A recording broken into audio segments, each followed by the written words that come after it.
Resin குறியீடுகள் 1 முதல் 7 வரை.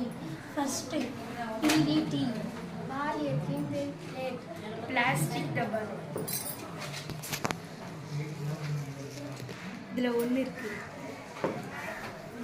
Second HDPE high density polyethylene paste இதில் இருக்கு. எலக்ட்ரானிக் பொருட்கள் இருக்கு. Third PVC polyvinyl chloride PVC பைப்பில் இருக்கு. Fourth LDEP low density polyethylene fourth தயிர் பாக்கெட், பால் பாக்கெட், சொட்டு மருந்து. ஃபிஃப்த் PPP பாலிவினைல் அஞ்சாவது soap cover, plastic cover, powder டப்பா. சிக்ஸ்த்